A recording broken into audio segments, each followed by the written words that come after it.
Hola a todos, gracias por conectarse al webinar. Vamos a dar un par de minutos más para que se termine de conectar la gente y luego empezaremos.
Hola a todos, bienvenidos a este webinar. Eh, Mi nombre es Francesco Petrone, yo soy consultor de analítica para Martinex en Panamá. Para nosotros es un gran honor impartir este webinar junto a Cloudera y Microsoft sobre la experiencia del Data Science sobre la nube. Este es para nosotros un momento verdaderamente apasionante porque estamos viviendo los efectos de la revolución que la tecnología cloud trajo al Data Science. Como sabrán, las tecnologías cloud para almacenamiento y cómputo comenzaron hace algunos años y se han ido expandiendo gracias a su versatilidad y facilidad que han ido aportando pues, a la infraestructura. De igual manera, la ciencia de datos comenzó su máximo esplendor también hace algunos años y de a poco fue necesitando cada vez más y más aliados en la parte de tecnología e infraestructura. Esto con el objetivo de mejorar su performance, tanto en precisión predictiva como en reducción de tiempos, al punto de perfeccionar la automatización. Recordemos que al final de cuentas, en la ciencia de datos, tal vez los insights, los modelos más interesantes vienen de información de data no estructurada, ¿verdad? No tanto de CRM o ERP, sino que vienen de información más grande como imágenes, videos, notas de voz, eh, textos, en fin, pues es información que pues, necesita un poco mayor poder de cómputo y de almacenamiento para poderla conjugar. Y pues gracias a esto, pues la ciencia de datos pues ha ido necesitando un poco más de aliados en toda esta parte de tecnología e infraestructura. Sin embargo, ese aliado perfecto lo encontró en la nube. En la nube y la ciencia de datos pues se complementaron bastante bien. Y es por eso que durante este webinar vamos a repasar cómo ambas tecnologías se llegaron a encontrar y se entrelazaron en el nuevo producto que Cloudera pues, nos mostrará durante este webinar. Asimismo, les tenemos preparado de parte de Martinexa una presentación que la dará Eddie Castro, uno pues, de nuestros ingenieros preventa, sobre el Data Science y la evolución de la inteligencia de negocios. Así que voy a pasar con Eddie, no sin antes pues, presentarlo. Eddie es ingeniero en ciencias de la computación, con estudios en gerencia de proyectos y computación aplicada al sector financiero.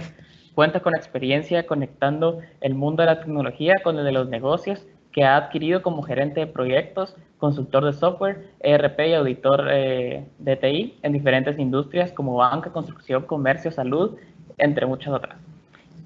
Actualmente trabaja como ingeniero preventa para la región centro-sur, esto es sur de parte sur de Centroamérica y el sur de América, Suramérica, en donde tiene a su cargo el dimensionamiento de proyectos y diseños de arquitectura tecnológicas que cumplen con las necesidades de los clientes.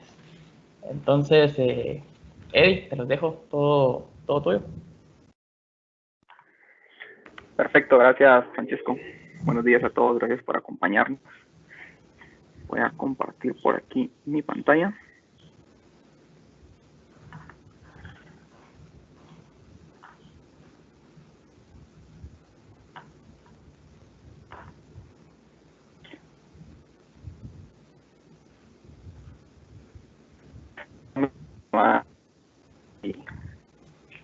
Están viendo o si me tienes que poner ahí live. Ahorita te estoy enviando.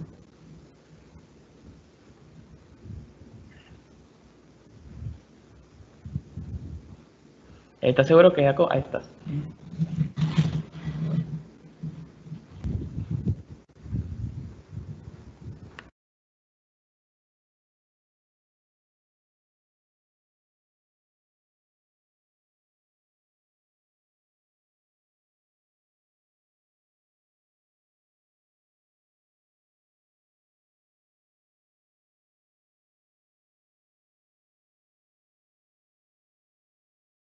Bueno, listo, creo que ahora sí están viendo mi pantalla, ¿no?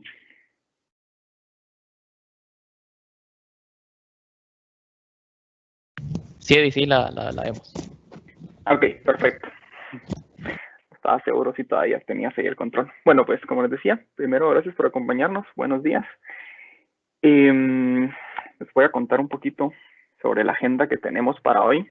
Primero vamos a hacer una breve introducción a la parte de Business Intelligence. Les voy a contar ahí un poquito de historia, dónde se origina el término, cómo ha ido evolucionando y por los diferentes pasos y procesos que se ha ido transformando el tema de Business Intelligence hasta llegar a lo que conocemos hoy en día. Después vamos a dar una introducción a qué es ciencia de datos para hacer esa comparación y qué diferencias y qué aportes nos puede dar a nuestras instituciones. Pasamos a conocer un poquito sobre las etapas de madurez organizacional y finalmente hablaremos un poquito de tendencias para ya darle la palabra a Claudera, que nos va a contar algo justamente relacionado a las tendencias que tenemos hoy en día. Entonces, bueno, me gustaría empezar con esta frase, que la dijo Paolo Magrassi, que es un director de investigación para Gartner, y es que si alguien tortura lo suficiente a la data, al final nos va a terminar confesando algo. Esto que nos dice que al final ahí están los datos, tenemos muchísima información al y siempre de alguna forma va a ser de utilidad para nosotros.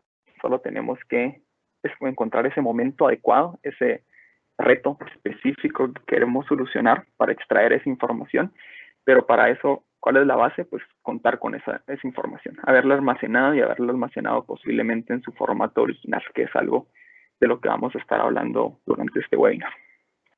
Entonces, bueno, ya entrando a la parte de la historia, empezamos en el año 1958, es cuando por primera vez se utiliza el término Business Intelligence. De hecho, fue utilizado por Richard Miller y fue una presentación donde simplemente introdujo el término, lo ponía como un sistema para difusión de información de varios sectores, podía ser de cualquier organización. Realmente en esa época no tenían esa idea, ese dimensionamiento de lo que podría llegar a significar hoy en día. 10 años después, en 1968, teníamos muchísima información almacenada en silos, esto principalmente porque no había un sistema oficial, no había como para tener esa información centralizada, una forma sencilla, pero personas que requerían habilidades súper especializadas para obtener esa información y convertirla en información que fuera utilizable, porque ahí estaba almacenada en diferentes dispositivos, en diferentes tecnologías, pero realmente no era útil para nadie hasta que estas personas aplicaban muchísimo trabajo, muchísimo esfuerzo y lograban tener información que realmente aportara algo al negocio, a las organizaciones. 2 años más tarde, se dan cuenta de esto. De hecho, hay un paper publicado por Edgar Codd donde reconoce que hay un problema derivado de esto, que necesitábamos habilidades especiales y realmente el acceso a esta información, a esta tecnología no era lo suficientemente fácil o factible para muchos. Entonces se empezó a crear y se plantea este modelo de base relacional que cambia por completo cómo la gente sobre las bases de datos. Y de hecho es un modelo ampliamente conocido hoy en día, aún sigue estando en uso. Y con esto, 10 años después, empieza el aumento de empresas dedicadas a Business Intelligence. En 1980 tenemos 2 puntos importantes aquí. Primero, este crecimiento de empresas que les decía. Y segundo, tenemos la creación, digamos, de los data warehouse. Empiezan a haber estos almacenes almacén de datos como tal, los que conocemos hoy en día, solo que si ahora tenemos un proceso que corre durante la noche, realmente aquí tomaban aproximadamente 17 horas en ejecutarse algo. Generalmente utilizaban los fines de semana para estar haciendo esta recopilación de datos y llevarlas a un data warehouse, pero les daba muchísima ventaja. Por ejemplo, como parte de este boom del uso y surgimiento de empresas, surge el desarrollo de OLAP, que es un procesamiento analítico en línea, donde ya empezábamos a tener esa esos famosos cubos, empezábamos a tener reportes de ventas, marketing se beneficiaba, prácticamente cualquier empresa, cualquier área de la organización tenía acceso a reportes administrativos. Empezamos con el tema de BPM, por ejemplo, y esto nos empieza a dar insights súper valiosos. Entonces es ahí donde realmente se empieza a adoptar, mejor dicho, este tema de los datos, a raíz de que ya tenemos una arquitectura que nos permite centralizar esa información. Es cierto, con un gran delay y con relativa dificultad para llevar esos datos, pero ya era un gran avance. Luego, en 1988, es cuando realmente ya Business Intelligence se empieza a utilizar como el concepto que conocemos hoy en día. Se empezó a simplificar, a hacer muchísimo más amigable la información. El término aparece en un análisis de Gartner, primera vez, entonces ya es como algo que agrupa esto de análisis de datos, temas de soporte a la decisión, sistemas de información. Tiene dos usos principales, que es la producción de reportes y analizarlos de la forma más presentable posible. De aquí ya empezamos a no solo tener la información, sino que empiece a ser mucho más fácil de digerir para quienes nos están utilizando. Y a partir de 1990 ya empezamos a tener herramientas simplificadas, ya empieza este tema de Business Intelligence 2.0, que está de la mano de la difusión del Internet y que tenemos muchísimas más ventajas. Entonces, ya tenemos, digamos, ese tema de herramientas de autoservicio, donde ya no necesitamos que alguien esté detrás de la generación de reportes o generación de un dashboard, sino que ya hay algo muchísimo más interactivo, más en línea, donde yo tengo herramientas como las que conocemos hoy en día, un Tableau, Power BI, donde nos conectamos al Data Warehouse y ahí es donde ya cada persona puede ir personalizando sus reportes y viendo la información que más le interesa y de la forma que le es muchísimo más útil. ¿Y a qué llegamos hoy en día? Llegamos a principalmente estos 4 temas. Tenemos una analítica descriptiva, que es la analítica que habla un poquito del pasado. Realmente se refiere a ver esas tendencias, a entender cómo es que funciona una institución hoy en día. Ya deja de ser hoy en día una ventaja competitiva, sino que se convierte más bien en una necesidad. Si nosotros no estamos viendo esos datos, perdemos competitividad. Tenemos analítica predictiva. Esta analítica habla acerca del futuro, ya se anticipa a tener esos comportamientos, esos patrones de consumo, a yo poder hacer predicciones y en base a esas predicciones tomar decisiones hoy en día, decisiones mucho más acertadas. Más allá de eso, hay un campo que es bastante nuevo, una analítica prescriptiva, y esta analítica sí habla sobre el futuro, pero está orientada principalmente en proveer recomendaciones. Y aquí es donde vemos ya una integración de no solo un uso de información como tal y de ordenar la información de cierta forma, sino que integramos temas como matemática, estadística, muchísimas técnicas de analítica avanzada, desde la analítica predictiva y la prescriptiva, que no solo nos están prediciendo qué es lo que va a suceder, sino que nos están dando una recomendación de qué es lo que deberíamos hacer para que sea óptimo nuestra operación. Y tenemos también un tema de Streaming Analytics que está basado principalmente en un cálculo, monitoreo y administración constante de la información. Aquí tenemos un reto tecnológico bastante fuerte, que es poder procesar toda la información en tiempo real y sin importar la fuente de la que se esté generando. Entonces, por ejemplo, tenemos el crecimiento de IoT, tenemos múltiples dispositivos, tenemos aplicaciones, tenemos temas de datos móviles, tenemos diferentes plataformas web generando información, captando información que antes era impensable que tuviéramos, por ejemplo, dónde está dando clic una persona, cuánto tiempo pasa viendo un determinado video. Toda esa información tenemos que llevarla hacia un lugar centralizado, pero con esta parte de Streaming Analytics no solo es llevarla hacia ese lugar, sino que analizarla en el momento que está sucediendo para poder aprovecharla en la toma de decisiones. Y para esto necesitamos arquitecturas de datos muchísimo más avanzadas. De hecho, creo que vamos a ver parte de eso en la presentación de Cloudera. Tenemos justamente diferentes herramientas o diferentes experiencias, ahí sin adelantarme y sin darles un spoiler, para cubrir justamente este tipo de analítica.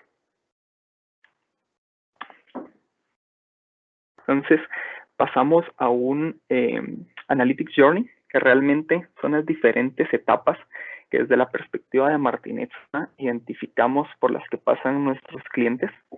Partimos de una etapa de caos, para explicarles un poquito qué es lo que nosotros denominamos caos. Son empresas súper básicas, digamos, en su manejo de información. Empresas que tienen información no centralizada, que posiblemente esté en diferentes archivos almacenados en computadoras de las personas. No hay una forma de tener ese dato que dice la verdad sobre algún tema en específico, sino más bien es un tema de cada departamento maneja sus propios datos.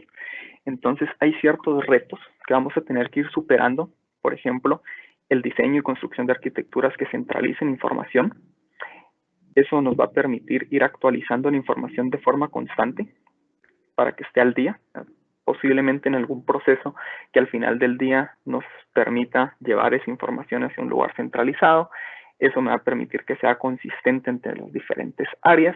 Ya utilizo herramientas que son de reportería como tal y no tengo un uso aislado de Excel. ¿A qué me refiero con uso aislado de Excel?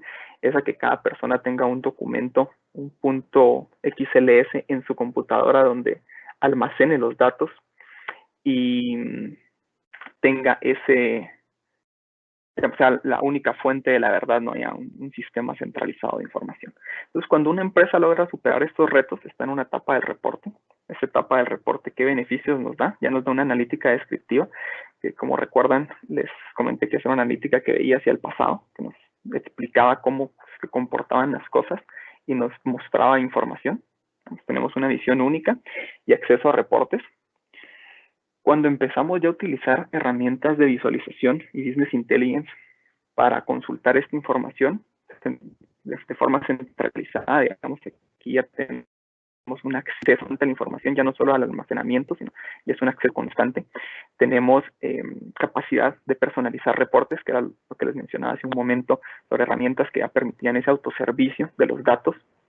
Ya podemos hablar de un diseño e implementación de KPIs, tenemos información para toma de decisiones y posiblemente eso sea de lo más importante para esta etapa, que ya empezamos a verle ese valor que los datos tienen.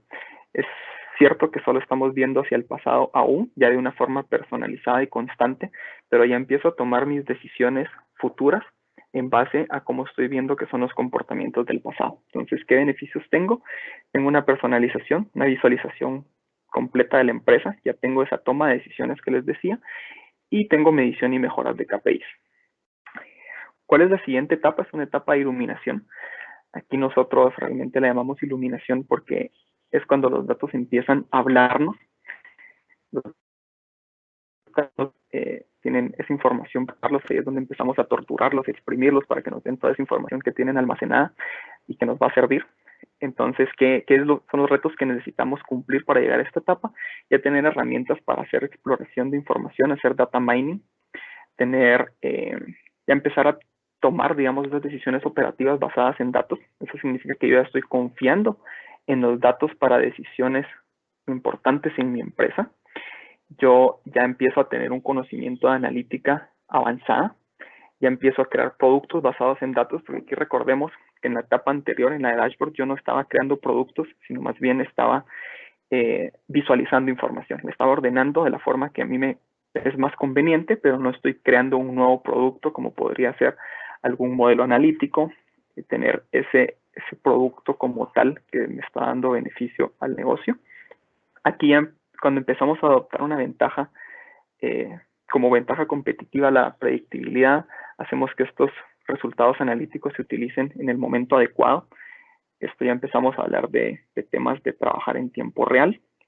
¿Qué beneficios tenemos? Tenemos estos descubrimientos de negocio. Es cuando los datos nos cuentan esa información que tienen ya, patrones de consumo, temas de comportamientos futuros que yo puedo utilizar hoy en día para tomar decisiones óptimas y acertadas. Ya tengo interacción con analítica, tengo predictibilidad, tengo analítica en tiempo real. Y a dónde es donde nosotros apuntamos que lleguen todas las empresas, es una etapa Everest. Aquí ya hay un tema de una creación de un equipo de analítica, un centro de excelencia analítica, como nosotros le llamamos, donde ya la empresa es autosuficiente, ha tenido tanto capacitaciones, ha tenido esa interacción con analítica, donde ellos tienen esa capacidad de darle servicio a las diferentes áreas dentro de una institución. Ya vemos también conocimiento de los datos, va mucho de la mano, temas como gobierno del dato, que digamos nos generan estas nuevas plazas como un Chief Data Officer. Ya necesitamos ponerle ese foco a que alguien administre nuestros datos, que alguien tenga ese conocimiento y esa toma de decisiones sobre los datos para yo cumplir con políticas tanto regulatorias, que son muy importantes para algunas de las empresas. Tengo un cumplimiento de quién es el dueño de la información, tener muy claros esos diccionarios de datos para que toda la empresa tenga esa capacidad de saber, digamos, dónde puede encontrar cierto dato almacenado, qué es lo que cada uno de esos datos significa, implica, o qué es lo que tiene almacenado, por así decirlo, en las diferentes fuentes de información. Ya con esto tenemos una integración de resultados analíticos con sistemas automatizados. Utilizamos información de sistemas tecnológicos innovadores. Algo importante aquí es que para llegar a esta etapa Everest ya necesitamos cuantificar el retorno de inversión de los proyectos, que al final todo esto está basado en que yo voy a hacer una inversión, pero que tenga sentido en mi empresa. Ya tengo decisiones no solo operativas como teníamos en la etapa anterior, sino que decisiones estratégicas y tácticas que están basadas en resultados analíticos. Y lo más importante, ya no tengo productos basados en datos aislados, sino que tengo ya todo un portafolio. O sea, yo realmente adopto la analítica como algo core dentro de mi empresa. ¿Qué beneficios tengo? Realmente empiezo a ser una empresa data-driven, que es bastante va de la mano de las tendencias que estamos viendo hoy en día. Más adelante les voy a mostrar algunos datos sobre estas empresas. Ya tengo una monetización de la data como tal. Tengo estrategias de automatización. En esta etapa ya estoy explotando por completo toda la nueva data que me está en mis apps, Internet de las cosas, redes sociales, cualquier tipo de información que tenga disponible. Yo la puedo trabajar en tiempo real y integrando todos estos beneficios para poder tener una explotación total de los datos. Entonces, contestando a la pregunta, bueno, ¿qué es ciencia de datos? Primero que nada, realmente es una ciencia. O sea, utiliza todos los planteamientos de las ciencias que tradicionalmente conocemos, es interdisciplinaria. Nos da la ciencia de datos como tal un conocimiento extra sobre datos estructurados y no estructurados. Esto es algo importante. ¿Y a qué me refería cuando decía que utilizaba planteamientos de las ciencias? Utiliza, por ejemplo, el método científico que todos conocemos. Partimos de una observación. Con esa observación empezamos a hacer ese análisis inicial sobre los datos. Yo planteo un problema que es, en este caso, digamos, el reto de negocio que yo quiero solucionar. Yo tengo algún tema, algún dolor en la empresa, algún reto a solucionar, entonces es lo que voy a convertir en el planteamiento de mi problema. Para eso, yo con la observación que hice y con el problema que quiero resolver, propongo una hipótesis. Esa hipótesis la empiezo a ver cómo la trabajo. Eso es, digamos, la experimentación. ¿Qué es lo que busco aquí? Tener esa predicción. O sea, tengo estos datos, tengo un problema, tengo una hipótesis. ¿Cómo lo voy a resolver? Voy a probar, voy a preguntarle a mis datos, voy a hacer, digamos, desarrollo de modelos, voy a utilizar técnicas de analítica avanzada, voy a descubrir diferentes insights sobre mis datos, voy a trabajar con esos datos, voy a exprimir la información que tienen para poder buscar una conclusión.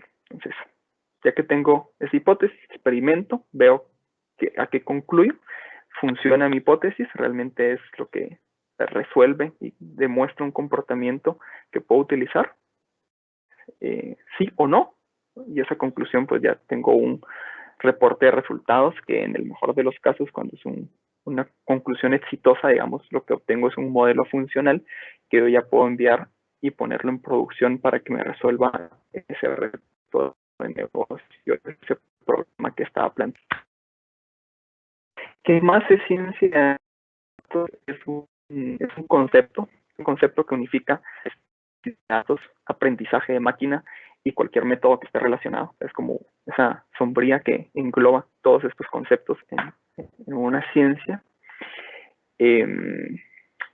Cosas interesantes que ha hecho la ciencia, por ejemplo, hay un reporte de Forrester donde habla que para los 2020 la predicción indica que las empresas que sean data driven, pues, que están guiadas por los datos, estén valoradas en $1.2 trillion de forma colectiva, cuando hace tan solo 5 años valían 333 billion dólares. O sea, vemos que las empresas que son guiadas por los datos, que son capaces de tomar esas decisiones basadas en datos, pues tienen un potencial de crecimiento altísimo.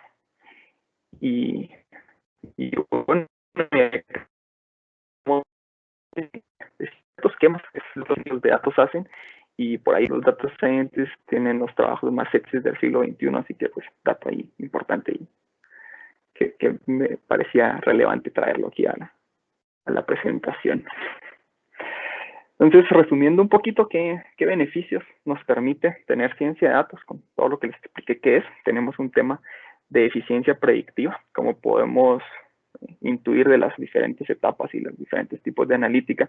Aquí nos basamos en irnos hacia el futuro, ver esos comportamientos, cómo es que se van cómo va a ser el comportamiento de mis compras, por ejemplo, cómo va a ser el comportamiento de mis clientes que están abandonando la empresa, cómo va a ser el comportamiento de un cliente que es fraudulento.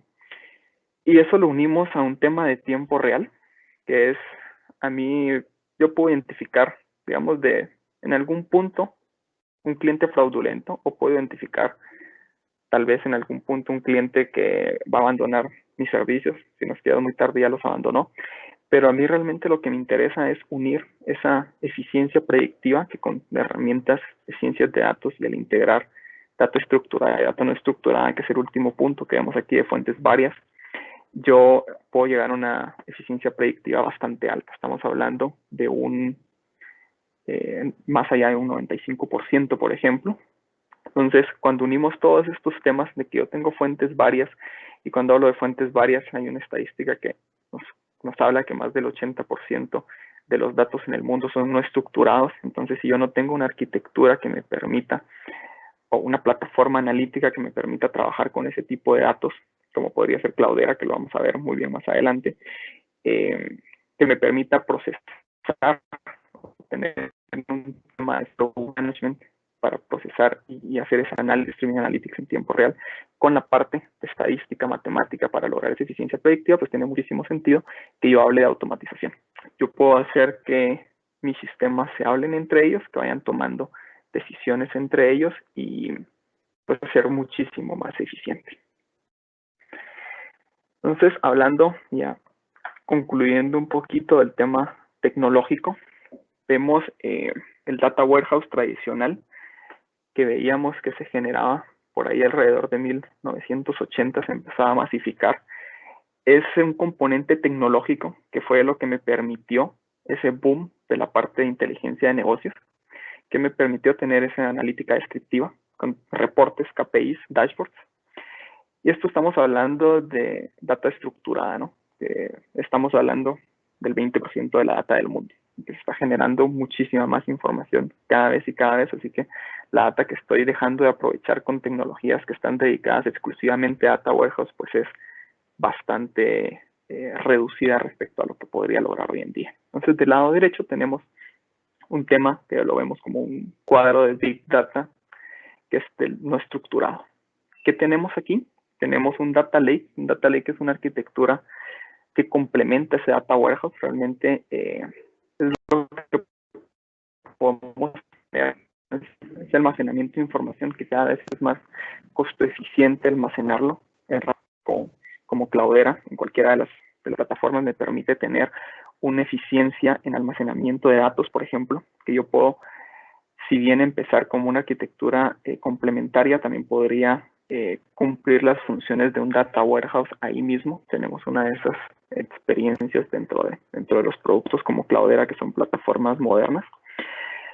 Tenemos un cambio de paradigma en los famosos ETLs, que me imagino que los han escuchado, donde hablamos de extracción, transformación y carga de los datos. Estos son los que originalmente los hacían durante el fin de semana y se tardaban ahí más de 17 horas, pero que digamos que hoy en día las empresas que están exclusivamente utilizando data warehouse ya los han llevado a un delay de un día. Durante la madrugada hacen sus cargas.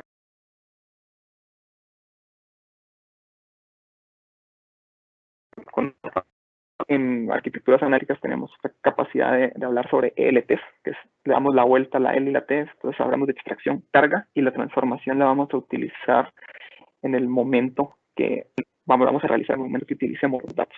Esto nos permite también poder almacenar el dato en su formato original, en su formato crudo, porque puede ser que hoy tenga muy claros cuáles son los retos de negocio y las decisiones que tome hoy en día para transformar ese dato y perder su estado original funcionen para el siguiente año, los siguientes 2 años, pero tal vez en 3 años cambió, yo no almacené algo que era importante y ahora no tengo esa capacidad de utilizar esa información que se generó en su momento para atacar algún reto de negocio. Entonces, aquí la ventaja que tenemos es que tenemos el dato crudo, y eso me permite, sin importar cuáles vayan a ser mis necesidades del futuro, yo siempre voy a poder aprovechar esa información que estoy almacenando.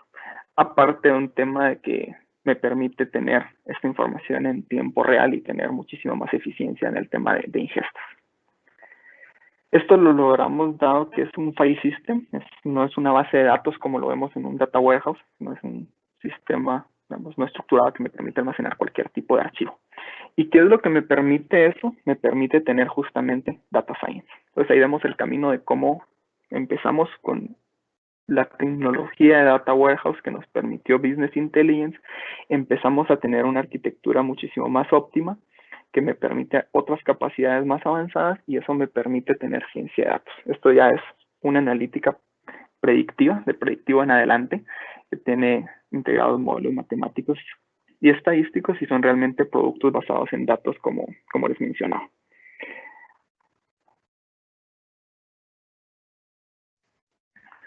La grafiquita que vemos del lado derecho, y es el valor que aporta un negocio, la información o los datos de acuerdo al tiempo en el que lo estoy analizando. Entonces, si yo analizo datos de hace mucho tiempo, realmente me aportan poco valor al negocio. O sea, me sirve conocer el pasado, pero no es tan relevante como si yo me voy acercando a tiempo real, como algo que vemos en un data warehouse, por ejemplo, que tiene un delay de un día, digamos, está bastante cercano hoy en día, mi valor del negocio es muchísimo mayor, pero cuando yo empiezo a analizar hacia el futuro, el valor que aporta el negocio es altísimo. Entonces, realmente lo que buscamos hoy en día, poder aprovechar esa información que tienen los datos para aportar valor al negocio.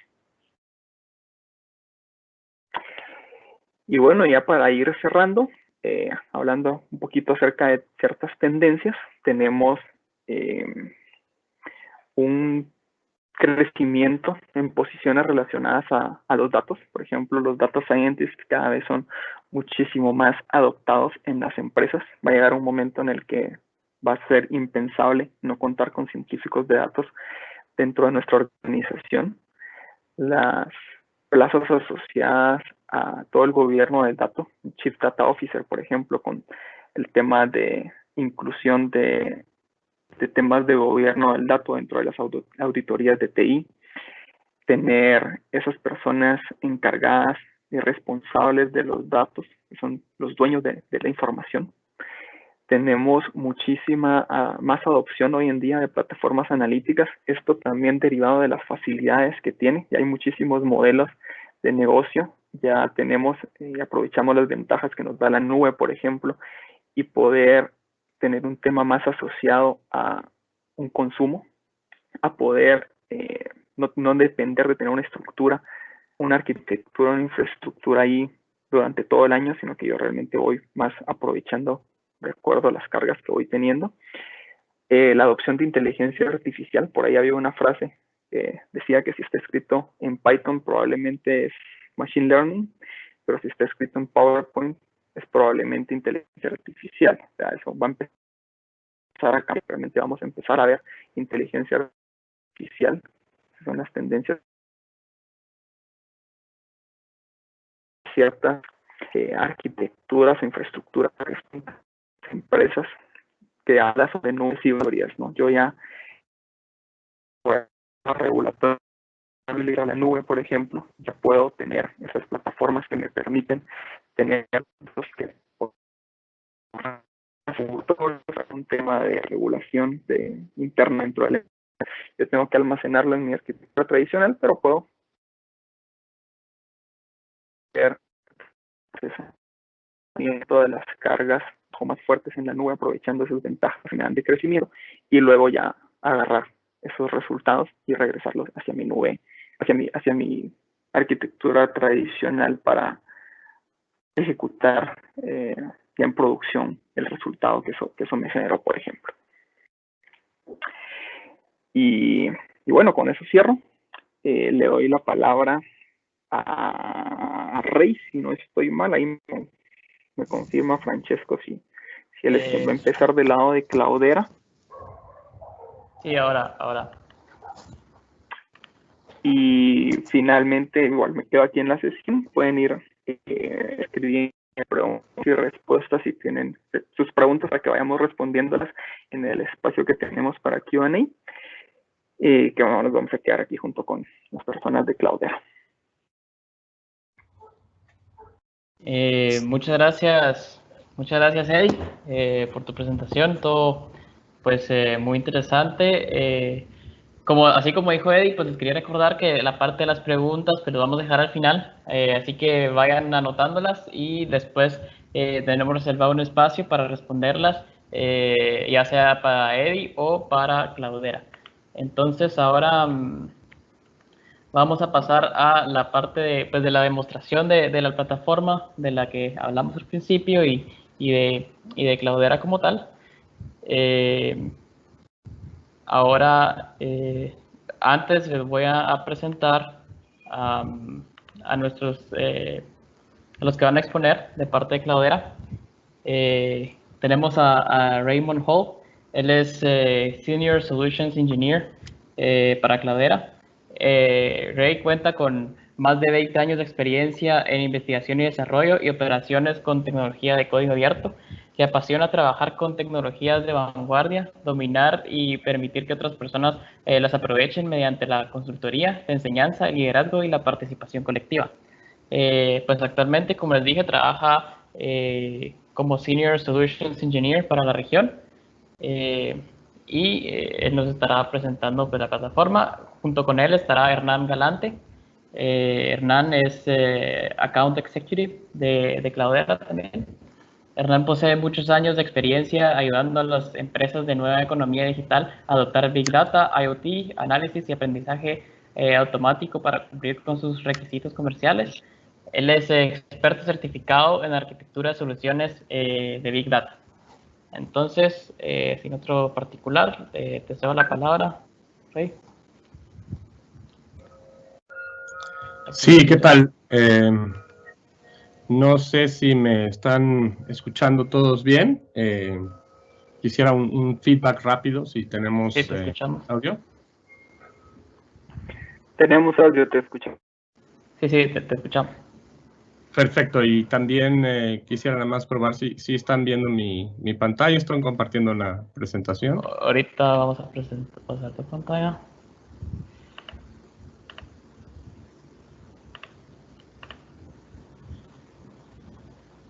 Así es. Perfecto, ahí está ya. Muy bien, no sé si también está con nosotros Hernán Galante, si quieres hacer una pequeña introducción previa. Ahorita estará por conectarse. Ya. Bueno, en lo que se conecta mi compañero, me presento. Soy Ray Hall, ingeniero de soluciones de Cloudera. Digamos, yo veo todo lo que es la parte técnica, y mi compañero Hernán es quien está a cargo del tema comercial para la región de Centroamérica particularmente. Y la idea de hoy es platicarles de lo que ha sido la transformación de Cloudera en estos últimos años, que ha sido una transformación muy acelerada, en particular alrededor del tema cloud, ¿no? Para poner un poquito de contexto antes de empezar, digamos, con la presentación en forma,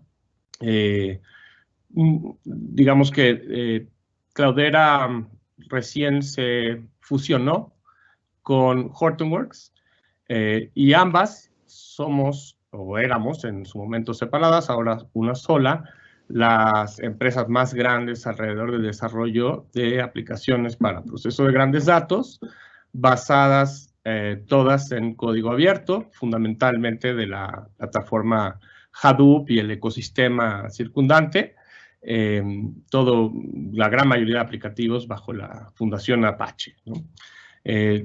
Tenemos más de 15 años de experiencia en esto. Digamos, el proyecto Hadoop empieza a principios de siglo, digamos 2003, 2004. Tenemos un primer release en 2006. Entonces, durante estos 15 años hemos ido construyendo un ecosistema de aplicaciones, obviamente colectivo, guiando todo el desarrollo open source. Y una de las cosas que se fue gestando en este proceso es lo que nosotros llamamos nuestra salsa secreta, que era la capa en la cual podemos almacenar toda la metadata de lo que tenemos en el sistema de grandes datos. Y por metadata estoy hablando desde los esquemas de la información que tenemos ahí, metadata de negocio, descripciones, permisos de acceso, auditoría. Y esto fue lo que posibilitó o que detonó, digamos, hizo el boom de las aplicaciones de Big Data, porque lo que nos permitía hacer era tener un dataset, pero que es compartido por una multiplicidad de aplicaciones, ¿no? Entonces tenemos ya a muchos usuarios, un poco vimos algo del tema en la presentación anterior, ¿no? Que usando diversas herramientas, sin embargo, todas vinculadas con una sola, digamos, una sola versión consistente de toda la metadata alrededor de este dataset, ¿no? Entonces, esto es muy importante porque, digamos que ahora en la refundación de la empresa, por así decirlo, pues aprovechamos mucho esta sinergia, ¿no? Y esto que teníamos ya hecho. Y ahora sí, bueno, ya entrando en materia, nosotros aprovechamos esta ocasión, digamos, de la refundación, del replanteamiento de la empresa, para atacar un problema que empezamos a ver cada vez más común, más diseminado en nuestros clientes, y sobre todo en lo que es ya la migración a la nube, ¿no? Tenemos yo diría falsa dicotomía, pero un tema por un lado, la necesidad de tener herramientas más ágiles, más rápidas, pero por el otro lado, la necesidad de mantener control y cada vez más énfasis en el tema de la seguridad y la protección de datos. Y esto podría parecer una dicotomía, ¿no? Hay como un estira y afloja y es o una o la otra. Y nosotros no creemos que sea así y nos fuimos a entender el problema, ¿no? Y lo que hemos visto es los equipos alrededor de las empresas que ya empezaron un camino de datos y empiezan a desarrollar sus equipos de proceso de datos, encuentran que cada vez son más especializados estos equipos y tienen necesidades diferentes. Tenemos, por un lado, lo que son las áreas de negocio, que tienen ingenieros, analistas de BI, científicos de datos, etcétera. Y por otro lado, áreas que son más administrativas, desde el punto de vista arquitectónico o bien ya en la operación y manejo de la infraestructura, temas de seguridad, etcétera. Y cada uno de estos equipos o cada una de estas personas tienen necesidades muy diferentes, ¿no? En particular, las áreas de negocio generalmente van a estar más preocupadas por el buen desarrollo de sus procesos, ¿no? Tener los SLAs correctos, tener la información más reciente, utilizar las últimas técnicas de desarrollo, etcétera. Y las áreas administrativas, pues se van a enfocar más a garantizar la integridad de la información, tener eficiencia en los costos, poder demostrar y tener reportes regulatorios de seguridad, etcétera, ¿no? Esto, pues, crea esta falsa dicotomía, por así decirlo, pero lo que nosotros vimos es que esto sobre todo se da cuando se plantea una solución one size fits all, es decir, cuando queremos usar la misma herramienta de la misma manera para todos. ¿Y por qué vemos esto más en la nube? Digamos que nosotros, en la evolución que hemos tenido de la instalación de Cloudera on-premise, en la cual tradicionalmente un data lake era una herramienta multitenant en donde teníamos todos los casos de uso, a la hora de llevar esto a la nube de la misma manera es cuando se exacerban estas diferencias, ¿no? Y eso ha permitido la aparición de soluciones oportunistas, diría yo. Un nombre que usamos para ello es Shadow IT, en la cual tenemos soluciones muy puntuales que procuran resolver uno de tantos casos, pero que lo que producen, a fin de cuentas, es un descontrol en el manejo de la nube, porque normalmente estas soluciones puntuales no comparten información, ¿no? Entonces, cada área tiene sus propios desarrollos y, digamos, el intercambio de datos entre ellas no es tan simple, ¿no? ¿Cuál es la respuesta que nosotros vemos a esto? Es tener un control centralizado, poder controlar tanto el acceso a la nube, el consumo de recursos en la nube, el control de acceso a la información, también la auditoría de procesos y demás, pero con la posibilidad de que cada área de usuario o cada área de negocio tenga entornos customizados, entornos que son, digamos, óptimos para su desarrollo, ¿no? Y nosotros lo que planteamos es Cloudera Data Platform, es en lo que voy a entrar ahorita a más detalles, como la solución a esta serie de problemas, ¿no? Digamos que la plataforma, o nuestro eslogan ahora es una plataforma que dice sí, ¿no? En vez de estar poniendo trabas o viendo cuáles son los problemas, es una plataforma que dice sí y que nos permite seguir adelante, ¿no? Este es un esquema muy general de lo que es toda la solución. Hoy nos vamos a abocar particularmente a lo que es Platform as a Service en la nube, pero para darles un panorama general, la plataforma es una plataforma que se puede instalar también on-premise, en bare metal, digamos, o en nube privada, sobre sistemas de virtualización. También ya hemos migrado muchas de las aplicaciones a usar un esquema de microservicios en contenedores.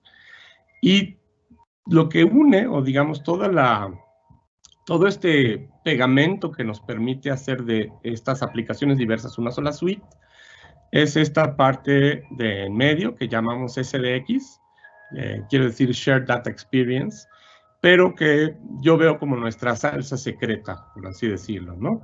Hace un momento que hablaba yo de lo que consolidamos en términos de una herramienta donde viviera toda la metadata de un data lake, hemos llevado este concepto un poco más allá para que no sea relativa solo a un data lake, sino que nos permita integrar el trabajo de una gran diversidad de data lakes y de clusters en diferentes instalaciones, ¿no?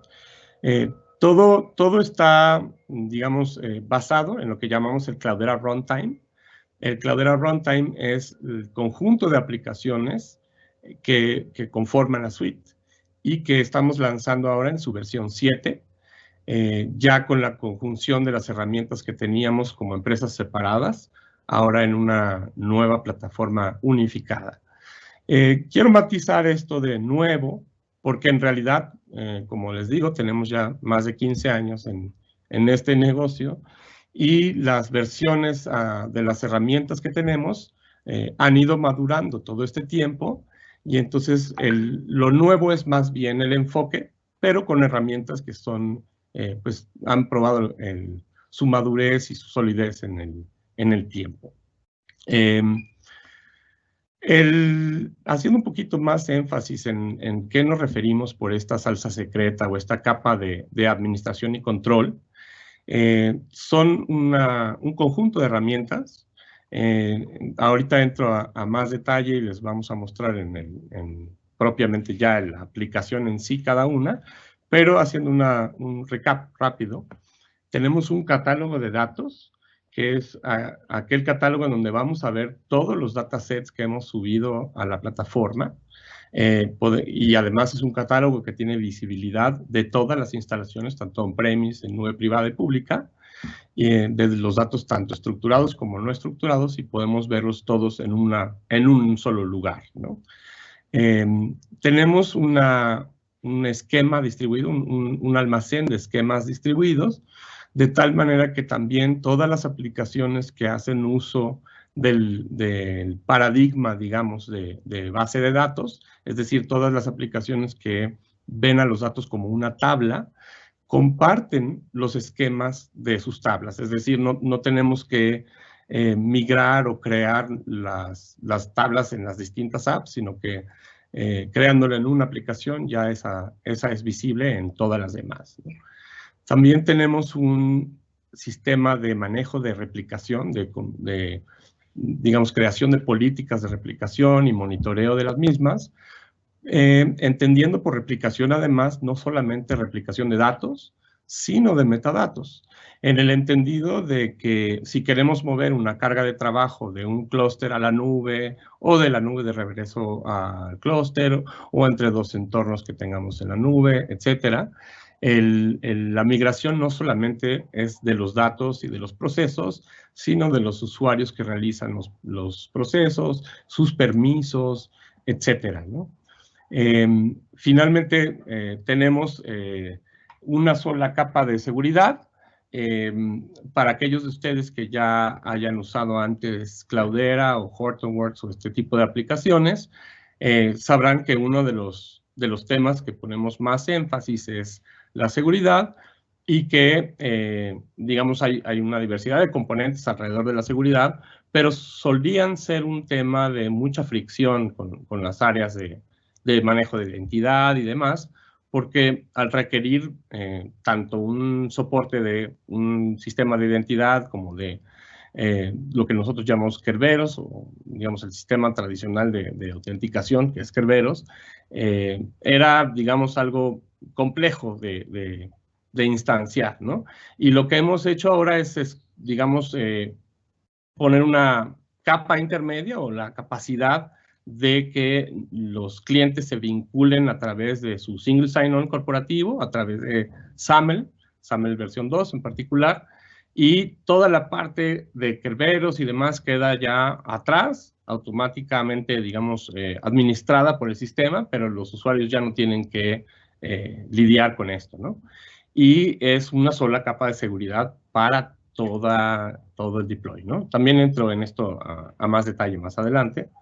Y dentro de este tema de seguridad, una parte muy importante es el gobierno de datos, es decir, el tener la noción de qué tenemos, la calidad de esta información, establecer políticas de ciclo de vida de los datos, poder tener la auditoría de quién está usando esos datos y cómo los están usando.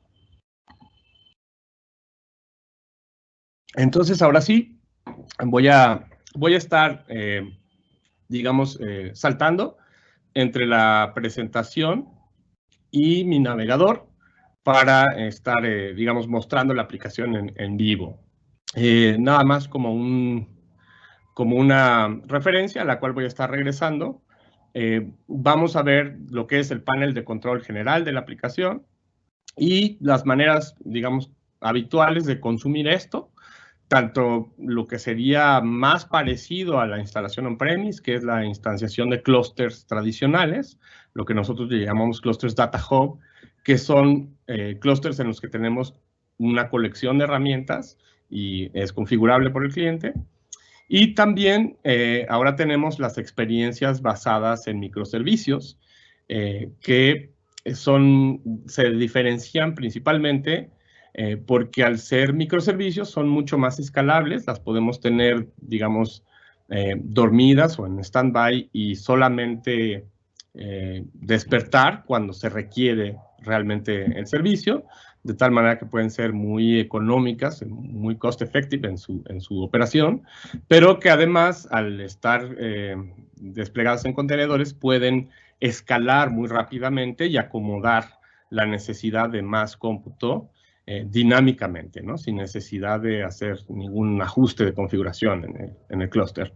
Y finalmente voy a entrar a lo que son los servicios del panel de control, otra vez a lo que es nuestra salsa secreta, que nos permite relacionar todas estas aplicaciones y tener un trabajo mucho más integral. Entonces, déjenme brincar aquí.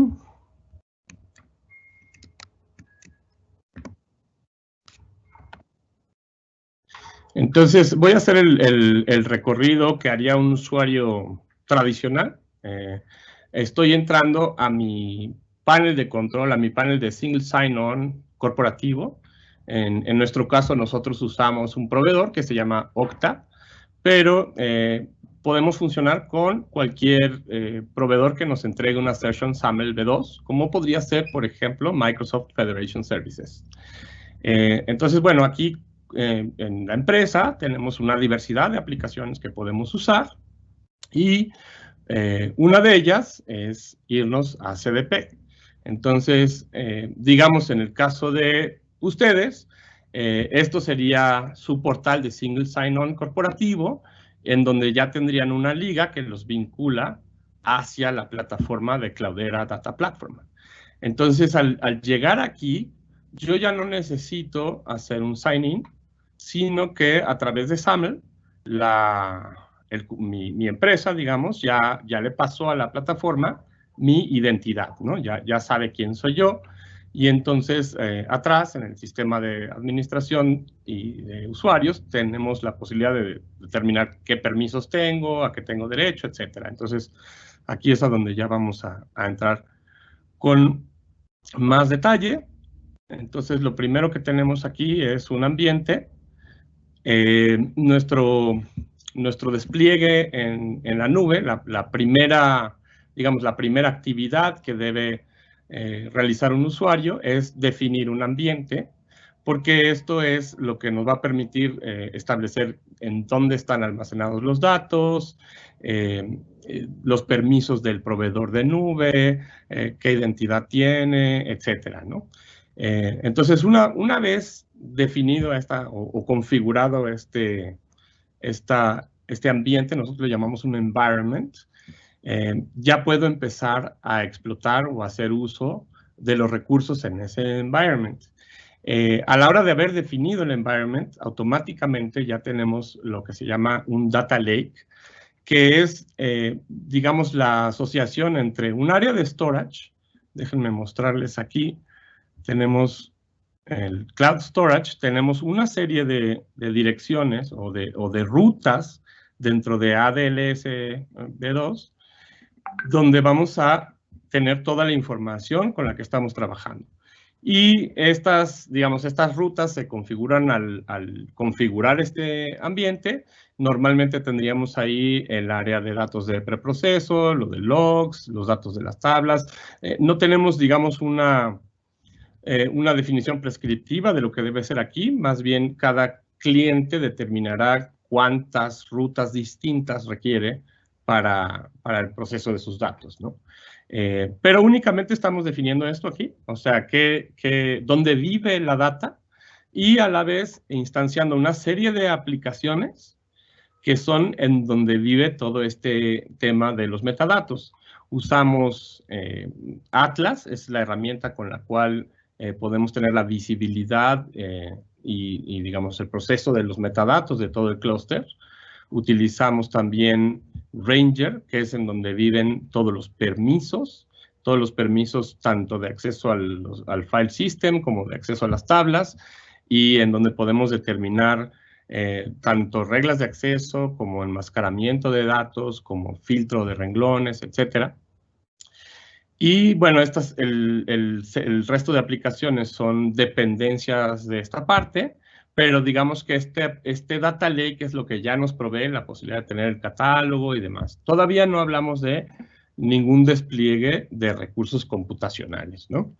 Para explicar con un poquito más detalle esto, me voy a regresar a la presentación. Y aquí está este concepto, ¿no? O sea, tenemos lo que les decía, el ambiente. A la hora de definir el ambiente, pues ahí es donde tenemos en qué región, cuál es la red, las rutas dentro de ADLS, etcétera. Y dentro de ese ambiente se crea este Data Lake, que es donde vive toda esta información de seguridad. Y este punto es bien importante y quiero enfatizarlo, porque una de las grandes diferencias entre Cloudera Data Platform y otras soluciones que nos proveen este tipo de interacción, más software as a service, la diferencia principal, diría yo, es que todo lo que nosotros estamos desplegando, tanto de recursos computacionales como el lugar donde viven los usuarios, permisos y todo, se realiza en el tenant del cliente. Es decir, ustedes están definiendo un environment, pero ahí son solamente la configuración de esos datos del tenant, pero ya el despliegue de las herramientas en donde vive toda su información está en su propio tenant. Eso, digamos, empodera a los clientes y les da una capacidad de auditoría y de control de lo que está sucediendo en la solución que no tienen normalmente con soluciones puntuales. Y una vez creado este Data Lake, entonces ya podemos empezar a desplegar los recursos computacionales allá adentro. Digamos que la primera parte sería una tarea más administrativa de hacer el setup de la plataforma, y una vez ya hecho el setup, podemos integrar o permitir que los usuarios empiecen a consumir recursos computacionales. El flujo tradicional de un usuario, digamos, sería el usuario se conecta a su portal corporativo utilizando su identidad corporativa. De ahí entra a la consola de administración de CDP, en donde crea un ambiente. A la hora de crear ese ambiente, se crea esta parte del Data Hub, del Data Lake, perdón, y ya con el Data Lake hecho, puede crear o consumir los recursos computacionales de varias maneras que vamos a ver a continuación. Entonces, me regreso a la aplicación, estoy de regreso en el navegador. Y aquí en mi primera pantalla, en lo que es el Data Lake, digamos, uno de los consumos que puedo hacer es crear un clúster, digamos, lo más parecido a lo que sería un clúster tradicional de Cloudera. Eso nosotros le llamamos Data Hub. Es decir, vamos a crear un clúster que vive en máquinas virtuales, consumiendo VMs, ¿no? Voy a entrar aquí a Create Data Hub. Aquí estoy creando sobre el ambiente que ya tengo definido en Azure. Y tenemos templates. Estos templates están predefinidos por el sistema, pero podemos editarlos y extenderlos. Y son templates que definen qué servicios vamos a desplegar en este clúster que vamos a instanciar en este momento. Por ejemplo, podría yo escoger un template de Data Engineering, en donde se entiende que voy a hacer, por ejemplo, tipo tareas ETL y este tipo de cosas, donde me interesa tener principalmente Hive y Spark. En cambio, podríamos tener, por ejemplo, una base de datos operacional, en donde vamos a estar usando HBase o Phoenix, o bien un Data Mart, digamos, algo más parecido a lo que hacemos para BI, con Impala, Kudu. En fin, puedo escoger, digamos, cualquier template y en principio el template ya tiene predefinidos tamaños de máquinas, cantidades, etcétera, pero pues siempre puedo entrar a opciones avanzadas y cambiar tanto qué imágenes de sistemas operativos voy a utilizar, puedo cambiar temas de la red, puedo cambiar el tamaño de las máquinas, cambiar el storage de cada una de esas máquinas, puedo agregar direcciones de Cloud Storage para este clúster en particular y en general puedo hacer una diversidad de cosas. No voy a crear el clúster en este momento, pero me voy a regresar a la pantalla que tenemos del clúster. Entonces aquí tenemos un clúster ya hecho. Este clúster está creado con todos los servicios, ¿no? Normalmente, y aprovechando que tenemos la nube, esto ya no se hace, digamos. Esto es solamente para efectos de este demo, porque justamente la nube lo que nos permite es resolver esta dicotomía, ¿no? En vez de hacer un one size fits all, si lo que necesitamos es ingeniería de datos, creamos un clúster de ingeniería de datos, ¿no? O si necesitamos algo más parecido a un data mart, hacemos un clúster profeso para ello.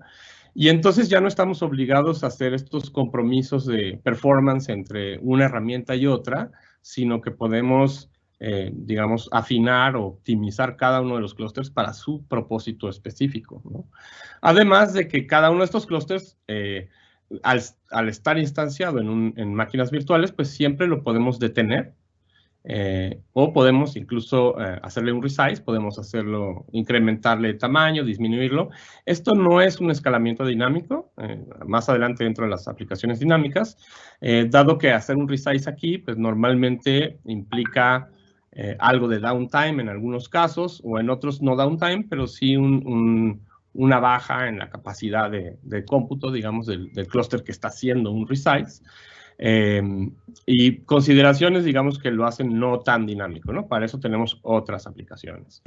Pero bueno, ya estando aquí en el clúster, este es un clúster lo más parecido a un clúster tradicional de Cloudera. Digamos, tenemos las herramientas administrativas que ya conocemos, como el Cloudera Manager, en donde podemos ver toda la operación del clúster, levantar servicios, bajar servicios, hacer monitoreo de lo que está sucediendo en este clúster. Digamos que aquí, y esta es una pregunta que suele surgir, ¿no? ¿Qué parte del sistema es administrado y qué parte tiene la administración el cliente? Podríamos decir que todo nuestro panel de control son managed services. También todo el sistema o todas las aplicaciones dinámicas sobre contenedores y microservicios son managed services, pero a la hora de instanciar un clúster tradicional, el cliente obtiene la administración completa de ese clúster, ¿no? Y entonces esta sería, digamos, la pantalla con la cual entra un administrador tradicional a Cloudera Manager a revisar sus procesos. También tenemos las otras aplicaciones, las que serían más como de usuario final, como puede ser Hue. Perdón. Estamos entrando digamos, a lo que es la consola ya de un usuario que tiene Hue, en donde puede, digamos, hablar con las distintas bases, con los distintos programas que tenemos para base de datos, como puede ser Impala o Hive, o crear, digamos, tareas programadas, etcétera. Esta es la interfaz más socorrida como usuario final. También, digamos, tenemos todo el resto de herramientas instaladas aquí. O sea, lo importante aquí es que no hay restricciones ni límites en cuanto a las herramientas tradicionales que teníamos on-premise para usar aquí en la nube, ¿no? Digamos, esto nos va a permitir hacer este tipo de despliegues. Si buscáramos algo similar o a qué se podría comparar, digamos, de las herramientas con las que contamos en Azure, pues digamos que es un primo muy distante de lo que sería HD Insights, ¿no? Donde ustedes pueden crear clústeres de Hadoop con todas sus herramientas. Pues la principal diferencia aquí sería tanto las versiones, aquí ya estamos hablando de Cloudera 7, y de muchos componentes que no están disponibles en HD Insights. Y por otro lado, pues que todo este clúster está conectado y es parte de ese gran sistema de metadatos, digamos. No tendríamos que administrar los metadatos en cada uno de ellos, ¿no? Como es el caso en HD Insights. Entonces, bueno, esto es lo que se refiere a entornos, digamos, tradicionales, lo que es Data Hub, ¿no? Sin embargo, una de las capacidades más interesantes de la nube es el trabajo sobre contenedores y microservicios, que puede ser muy dinámico y escalable, ¿no? Estamos moviendo cada vez más herramientas a esa plataforma. Las que tenemos liberadas hoy en día ya en ellas son la experiencia de Data Warehouse y la experiencia de Machine Learning. Estamos muy en breve liberando una de Data Engineering y también una de Streaming, lo que sería NiFi, ¿no? Pero ahorita las que tenemos son Warehouse y Machine Learning, son a las que voy a entrar en este momento. Entonces, en lo que sería mi panel de control tradicional o de CDP, voy a entrar aquí a la parte de Data Warehouse. Y entonces en Data Warehouse nos conectamos con el catálogo definido en el Data Lake. Más adelante entro a mostrarles lo que es el catálogo.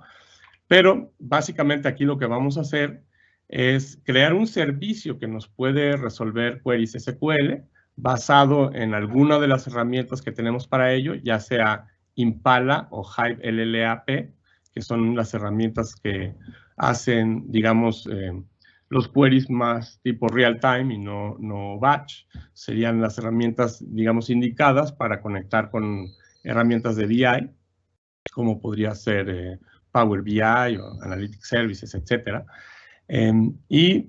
Digamos, para mostrar el ejemplo, voy a crear un nuevo warehouse, o entrar a lo que sería la creación de un nuevo warehouse. Básicamente le tengo que poner un nombre. Y primero que nada, definir cuál de las herramientas voy a usar. La selección aquí básicamente depende de dos cosas. Una sería, si ya tenemos los datos se prestan más a Hive, por ejemplo, archivos tipo ORC, o se prestan más a Impala, como archivos Parquet. Y otro criterio también es el tipo de aplicaciones que estamos desarrollando o si ya estamos migrando a algo, digamos, optimizado para Hive o Impala, ¿no? Y hemos buscado hacer esto lo más simple posible, digamos, contrastándolo con el pasado, en donde si queríamos hacer un clúster con Impala o con Hive, le pedimos al usuario muchos datos, ¿no? Muchas definiciones. Tiene que pensar en tamaños de máquina y cuántos cores y cuánta RAM y cómo distribuir y particionar, etcétera. Aquí tratamos de irnos hacia el extremo contrario, en donde tenemos, digamos, defaults sensibles o razonables que pueden después ser modificados o perfeccionados por el usuario, ¿no? Entonces, básicamente son 4 tallas, por así decirlo. Pequeña, extra pequeña, pequeña, mediana y grande. Vamos a escoger la extra pequeña. Y aquí lo que vamos a definir va a ser de qué tamaño es el clúster o el data warehouse, ¿no? Estamos pidiéndole que sean solamente 2 nodos, dos ejecutores, los que resuelven los queries, pero como es un servicio escalable, tenemos que definir cuáles son las cuotas mínimas y máximas, ¿no? Una de estas problemas que planteaba en la falsa dicotomía original entre IT y negocio, es que, pues, digamos, negocio podría querer consumir tantos recursos como sean necesarios para resolver su caso de uso, ¿no? Aquí podemos predefinir, digamos, cuál es el máximo. Es decir, este warehouse va a ser de 2 ejecutores, pero cuando se vea en la necesidad de incrementar su capacidad de cómputo porque ya tiene muchos queries digamos, en la cola, definimos de dónde a dónde va a crecer, ¿no? O sea, cuál es el mínimo y cuál es el máximo de crecimiento de este warehouse. Y tenemos también que nos dispara el crecimiento o el decrecimiento de este warehouse. Es decir, el primero es el decrecimiento, o sea, a qué momento se va a suspender o empezar a decrecer. Ahorita el default está puesto a los 5 minutos, es decir, cuando ya no haya llegado a nada de preguntas en 5 minutos, el sistema se va a apagar para dejar de consumir recursos. Y para el otro lado es qué tan rápido o qué tanto queremos que sea agresivo en cuanto a su crecimiento, ¿no?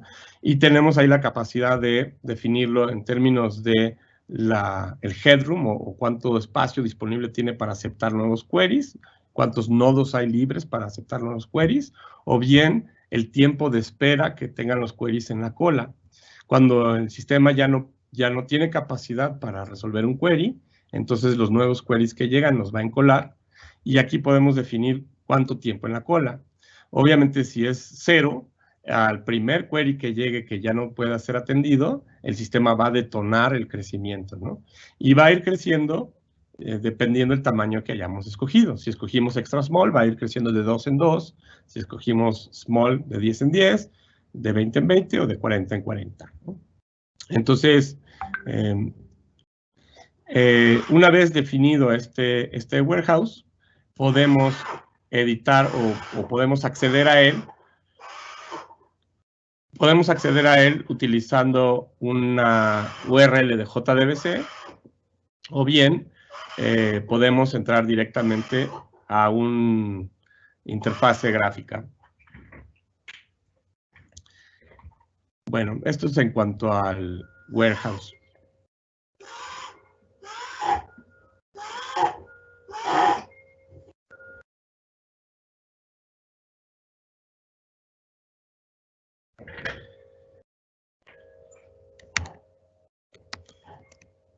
El otro sistema o la otra experiencia que tenemos basada en contenedores es la de Machine Learning. Entonces voy a entrar aquí a Machine Learning.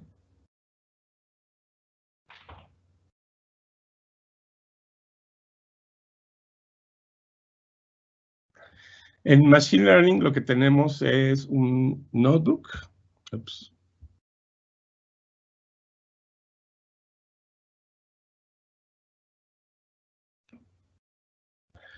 Oh, perdón, creo que no tengo usuario.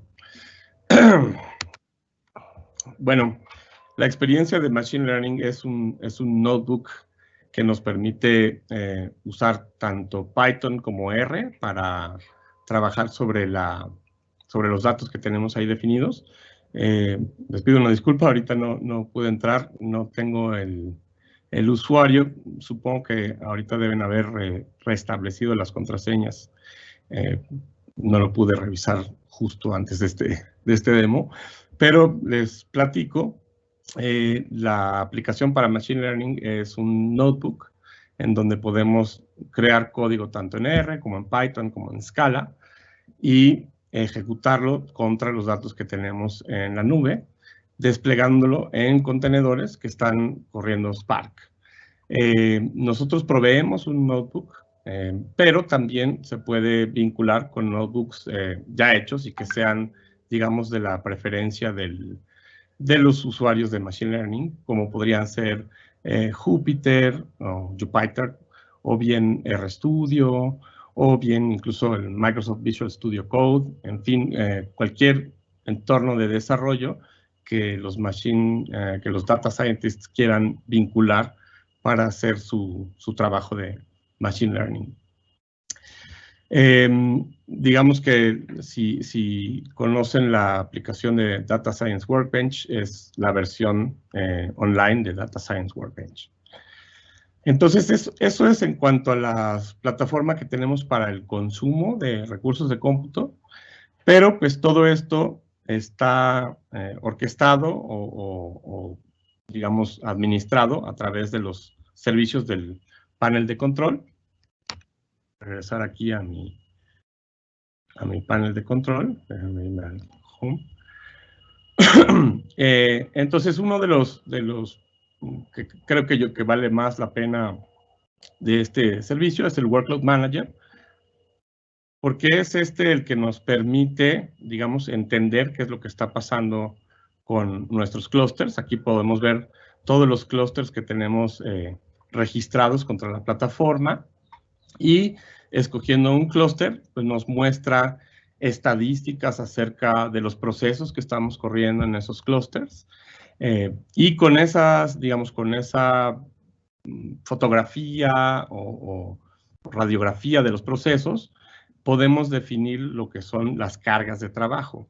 Una carga de trabajo, ya ¿a qué se refiere? Se refiere a una serie de tareas que se están ejecutando, con qué datos, digamos, se espera que sean la fuente, cuál es el destino, cuáles son los usuarios y permisos, todo lo relativo a cada uno de estos procesos.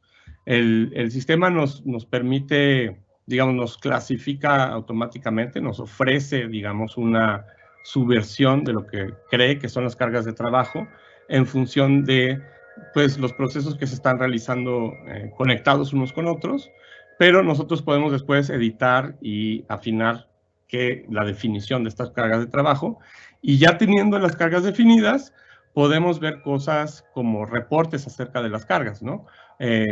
Podemos ver, por ejemplo, los SLAs de esas tareas y ver cuándo están perdiendo esos SLAs, ¿no? Por ejemplo, aquí nos está alertando de estas dos tareas, una de las cuales ya está perdiendo su SLA, ¿no? Entonces, si entramos a hacer allí un drill down, vemos, por ejemplo, ya una visión, digamos, más detallada de estas tareas, y podemos ver las tendencias y en particular, en este caso, que tenemos ahí queries que están lentos, ¿no? Otra ventaja o otra virtud que tiene el Workload Manager, si vamos a otra tarea, nos permite ver, digamos, empezar a entrar a más detalle, a ver los errores por los cuales las tareas no están concluyendo, ver análisis sobre el uso y tener como más control, digamos, de lo que es cada tarea, pero a la vez nos permite ya definir una tarea para poderla mover del lugar. Una vez que tenemos un workload definido, podemos mandarlo a la nube. En caso, por ejemplo, en esta tarea que estábamos teniendo pérdida de SLAs, la podríamos mandar a la nube. Para mandarla a la nube, digamos, de on-premise a la nube, o bien de un entorno que tuviéramos podemos decir, un entorno quizá de QA o de desarrollo a un entorno productivo en la nube, vamos a usar otra herramienta que se llama Replication Manager. Y en el Replication Manager, esencialmente lo que tenemos son políticas de replicación definidas. Estas políticas las podemos hacer manualmente o pueden salir del propio Workload Manager. En el Workload Manager le podemos pedir que un workload específico lo mueva a alguno de los entornos de nube que tenemos definidos. O sea, podemos tener varios entornos, por ejemplo, en distintas regiones, para tener mejor el tema de BDR, etcétera. Y el Workload Manager nos va a llevar digamos, el control y el seguimiento de estos procesos de replicación, y justo en cuanto tengamos, por ejemplo, errores de copia, cualquier cosa, pues los vamos a ver aquí. La tercera aplicación, o digamos, una de las que es crucial, porque es la que une a toda la vista de metadatos de todos los componentes, es el catálogo de datos. Entonces voy a regresar aquí a mi home y vamos a entrar al catálogo de datos.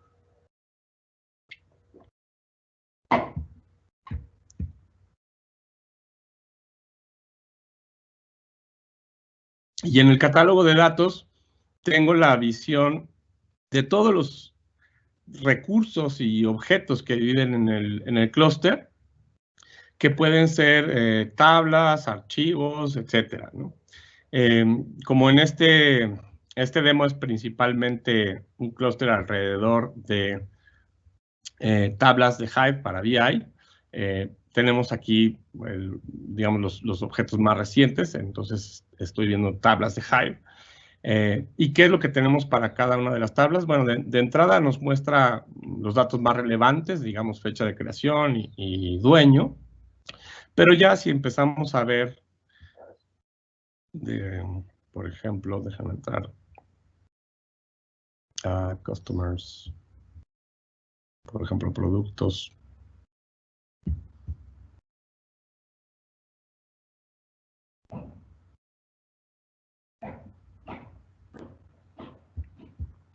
Podemos entrar ya a más detalle, a ver el esquema de las tablas, podemos ver las políticas creadas de permisos alrededor de esas tablas, podemos ver trazas de auditoría de la gente que haya tenido acceso a esas tablas, digamos todos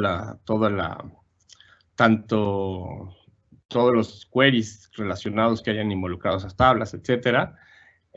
Y también nos podemos siempre ir directamente a Atlas, que es la herramienta que está atrás, dándole, digamos, alimentando o proveyendo toda la información con la cual se construye este catálogo, ¿no? Entonces, regresando aquí, hacer un pequeño recap. Nada más aquí. El sistema nos ofrece, digamos, esta Cloudera Runtime, que es digamos, Cloudera 7, desplegable en la nube de forma tanto sobre máquinas virtuales como sobre contenedores, con todas estas experiencias de uso, digamos, clústeres tradicionales, streaming, ingeniería de datos, warehouse, base operacional, machine learning, con un catálogo unificado, con metadatos unificados, con políticas de migración unificadas y análisis de tareas, con un panel de control común a todos los ambientes, ¿no? Tenemos todavía 25 minutos. Creo que vale la pena abrir preguntas y respuestas porque me he seguido sin parar y supongo que debe de haber muchas preguntas en la audiencia. Así es, muchas gracias Rey por tu intervención. En efecto, tenemos bastantes preguntas acumuladas. Te las voy a ir, si quieres, mencionando y las vas respondiendo conforme las vaya leyendo. Tenemos aquí, la primera dice: hola, buenos días. ¿Cómo me ayuda Cloudera a migrar un clúster en el caso que yo ya tengo una solución on-premise y estoy interesado en moverme hacia Azure? Ok, muy buena. Tenemos, digamos, normalmente lo que haríamos sería acercarnos con ustedes para entender cómo están desplegando sus recursos localmente y cuál sería el mejor plan, digamos, de migración, ¿no? Digamos, una de las posibilidades es abrir esta cuenta en CDP. Tenemos un servicio que se llama Telemetry Publisher, que se instala en los clusters on-premise, que se puede conectar entonces a nuestra plataforma de CDP, y entonces ya les permite ver en el panel de control los clusters clásicos o los clusters on-premise. Y entonces, utilizando el Workload Manager, definimos tareas en ese clúster on-premise que queremos migrar hacia la nube. Esa es una de las opciones, ¿no?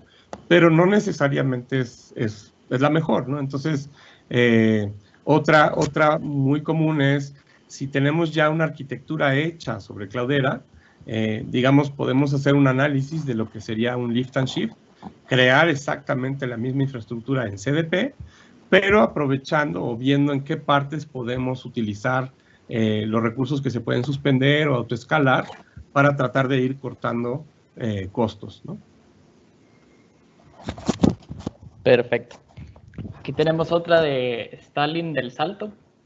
Nos pregunta, ¿pero qué pasa si necesito hacer la transformación Hive y si también quiero resúmenes Impala? Y luego continúa, ¿tengo que saltar de una máquina a la otra? No. Digamos, en los clusters de Data Hub se puede crear, digamos, los templates que tenemos ya hechos. Es más, déjenme entrar ahí. Los templates que tenemos ya hechos en esos clusters de Data Hub son editables por el usuario, a fin de cuentas. Entonces, si entro rápidamente aquí a mi panel de control, cuando yo voy a crear un data hub, en efecto tengo que utilizar una definición, pero yo como administrador, digamos el administrador de esta plataforma, quien sea el power user que se dio de alta primero, puede crear estos templates, ¿no?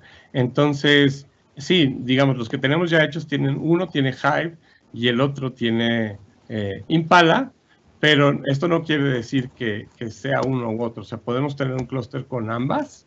Ahora, lo que sí estaría interesante, y es lo que mencioné cuando hablamos de Data Hub al principio, es que normalmente on-premise, como tenemos un solo clúster, tenemos una serie de hardware que estamos repartiendo entre muchos tenants, hacemos las arquitecturas ahí mismo, ¿no? O sea, los datos quizá los limpiamos con Spark y luego algo de Hive y luego se explotan con Impala. Podemos reproducir exactamente lo mismo en la nube, pero no es la mejor práctica. Ahora, un camino sería reproducirlo idéntico y después irlo adaptando, o el otro es, ya desde que se sube, estar pensando en esta separación, ¿no? Por ejemplo, si el trabajo en Impala es básicamente de consulta, tiene mucho más sentido exponer ese Impala utilizando el Warehouse Experience, porque es el que menos recursos va a consumir y que se autosuspende y autoescala, ¿no? Si en cambio el Impala se está usando dentro de un flujo, digamos, más parecido a la generación de un modelo en un clúster ya programado, tendría sentido entonces tenerlo aquí en el Data Hub, ¿no? Ok, y aquí Stalin vuelve a preguntar, ¿cómo cargo la data? ¿Sigo usando NiFi, Scoop o puedo utilizar Data Factory? Bueno, la principal distinción, digamos, entre on-premise y cloud es que en on-premise normalmente la data la cargamos a HDFS y en la nube HDFS se usa ya muy poquito, se usa básicamente como dependencia para archivos temporales y el grueso de los datos vive en el Data Lake de la nube, que en el caso de Azure sería Azure Data Lake Storage versión 2, ¿no? Entonces, podemos cargar los datos, digamos, desde el clúster, usando en efecto NiFi o Scoop, y también podemos subir los datos a ADLS con las herramientas, tanto las nativas de Microsoft como con cualquiera que tenga interfaz hacia ADLS, ¿no? Ok, aquí hay otra, un poco interesante, dice, ¿por qué lo que me ofrece Cloudera es diferente a soluciones que ya las nubes dan para hacer analítica? Ok, esa es muy buena. Bueno, te diría que yo creo que son tres diferencias sustantivas. Digo, hay más, pero las principales. Quizá la más importante es la posibilidad de tener ustedes el control y todos los recursos desplegados en su tenant. Ahí, digamos, vamos a distinguir entre las soluciones que tenemos en la nube nativas, que nos ofrece el propio proveedor de nube, como por ejemplo podría ser SQL Server Online de Azure, y soluciones software as a service de terceros, como hay tantas aplicaciones, digamos, de warehouse sobre la nube, ¿no? Y la gran diferencia ahí es que esas aplicaciones de warehouse o digamos, de machine learning viven completamente en el tenant del proveedor de la aplicación, ¿no? Entonces no tenemos realmente ningún control ni visibilidad de lo que está sucediendo allá atrás, ¿no? Esa es una de las diferencias importantes. La segunda, que creo que es también segunda, pero no por ello menor, es todo esto de la salsa secreta, de SDX. Que nos permite entonces que compartamos tanto la metadata como el gobierno, como provenance. Por ejemplo, si nosotros estamos ingestando datos desde IoT con NiFi y MiniFi, vamos a tener el dato de la proveniencia de ese dato desde donde lo estamos capturando y vamos a tener la visibilidad de todos los procesos que han influido sobre eso hasta que lo vemos en un reporte final. Podemos construir una traza de gobierno, una traza de linaje de datos de principio a fin, cosa que no podríamos ver con soluciones puntuales desagregadas, ¿no? Eso lo tendríamos que construir aparte, yendo a ver muchos logs de diferentes aplicaciones, y aquí lo tenemos todo en a single pane of glass, por así decirlo, ¿no? Y como tercera diferencia, que creo que también es muy importante, es que nuestra solución es, digamos, tenemos este panel de control, pero los recursos los podemos desplegar en on-premise, en bare metal, los podemos desplegar on-premise, en nube privada, digamos, tipo, podríamos hablar de VMware, de OpenStack, etcétera, y lo podemos desplegar en diversidad de nubes públicas, ¿no? Estamos haciendo énfasis en Azure, hay un acuerdo comercial muy fuerte, pero no estamos limitados solo a Azure. Entonces, es una solución integral, ¿no?, que les permite trabajar y desplegar en diversas nubes. Ok, gracias. Aquí hay otra. Yo en mi caso contamos con múltiples unidades de negocio a las que les tengo que dar servicios. ¿Esta herramienta tiene la habilidad de hacer multitenant? Es inherentemente multitenant en el sentido de que, digamos, nos basamos en el servicio de identidad que conecta el cliente. Entonces, digamos, nosotros vamos a heredar o recibir del sistema de identidad del cliente un nombre de usuario y los grupos a los que pertenece, y en función de esos grupos podemos establecer a qué tiene derecho.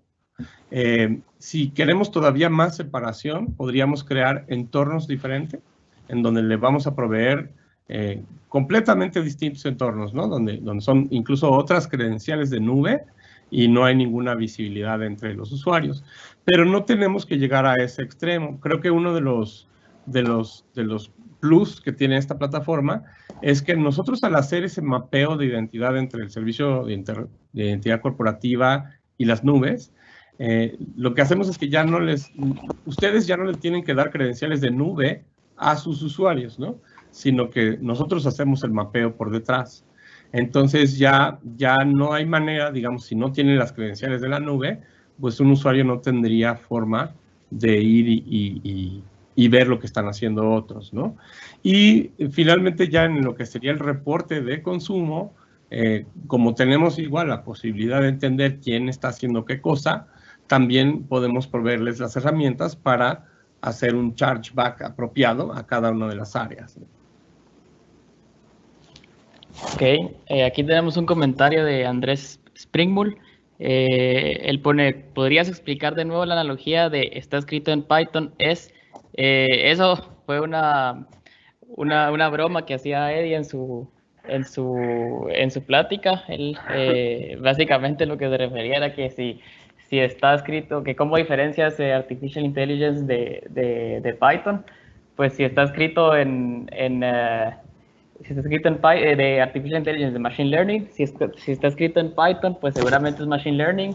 Ahora, si está en PowerPoint, es inteligencia artificial, diciendo como que se habla más de Artificial Intelligence de lo que realmente se desarrolla. Pero era una broma.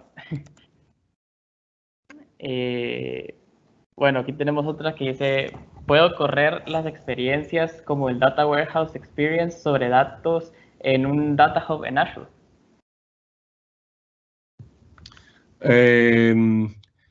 No estoy seguro de haber entendido bien la pregunta, pero digamos, tanto el Data Hub como el Warehouse Experience, como el de Machine Learning, finalmente van a utilizar su dato vive en ADLS. Entonces, sí pueden compartir los datos entre ambas. Normalmente, de hecho, hablamos contra el mismo catálogo, ¿no? Entonces, por ejemplo, si en un clúster de Data Engineering en Data Hub crean una tabla y le hacen alguna serie de transformaciones, en la experiencia de Warehouse en contenedores, tienen acceso a esa tabla. O sea, no hay que hacer nada, no hay que definir nada, porque el catálogo es el mismo, ¿no?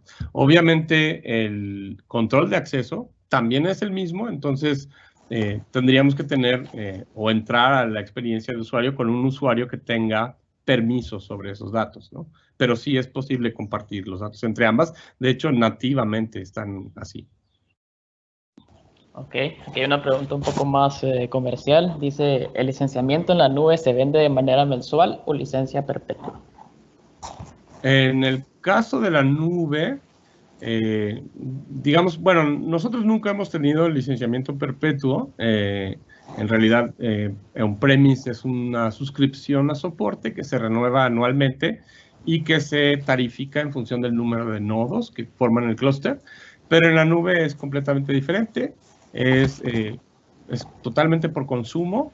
Tenemos una serie de tabuladores que vinculan el tamaño, digamos, de las VMs o de los contenedores que estamos usando a una tarifa por hora. Y se puede tener, digamos, un prepago para tener un buen nivel de descuento, o se puede ir pagando por consumo, como es en la nube normalmente. Y, por cierto, podemos devengar directamente del marketplace. O sea, si ustedes ya tienen una cuenta de Azure, hay ciertas consideraciones que hay que revisar, pero podrían ustedes ir devengando de ahí mismo, ¿no? de los créditos de Azure que ya tienen.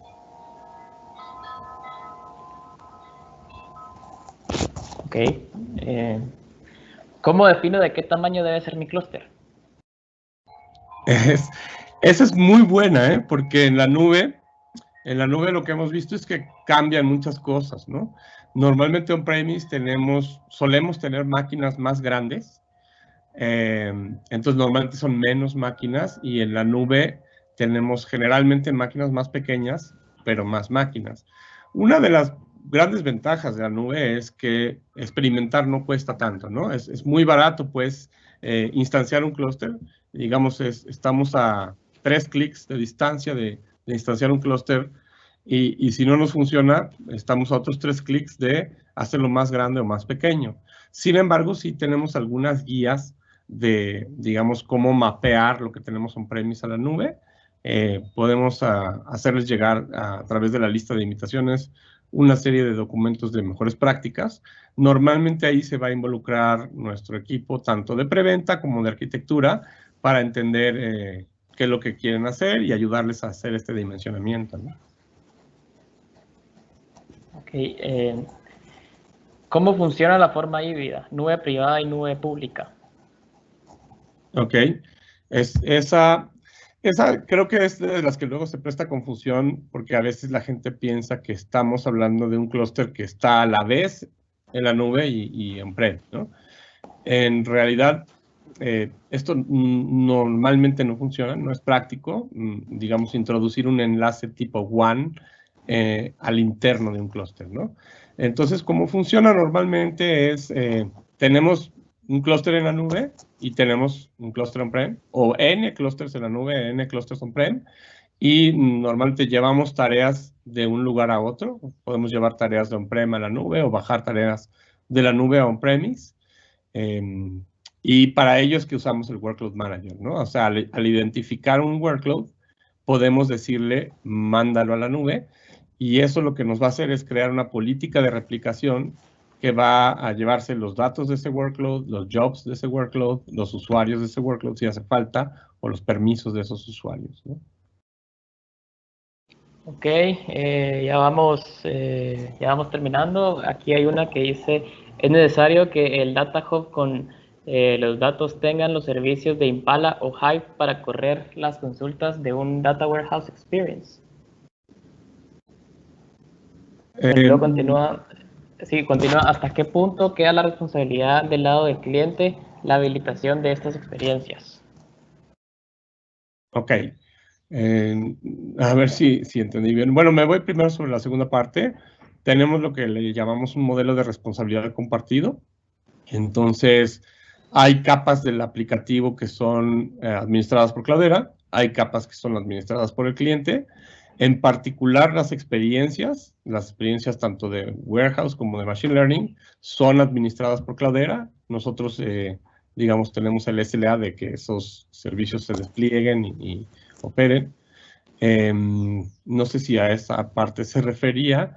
Y la data, digamos, sí, normalmente hay que escoger si es Hive o Impala.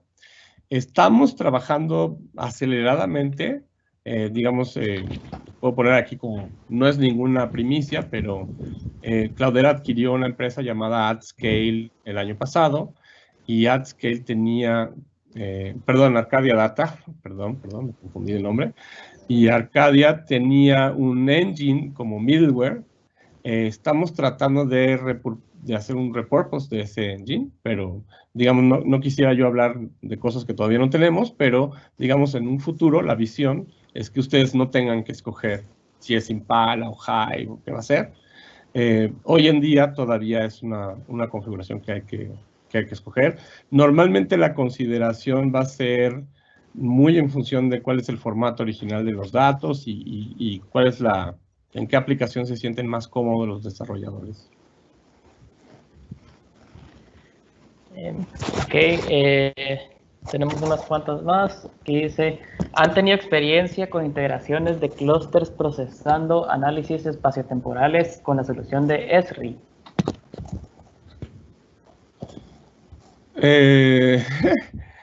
Sí, o vaya, sí, tenemos clientes que están, incluso que están haciendo temas de geolocalización y demás al interno digamos, sin usar extensiones de Esri.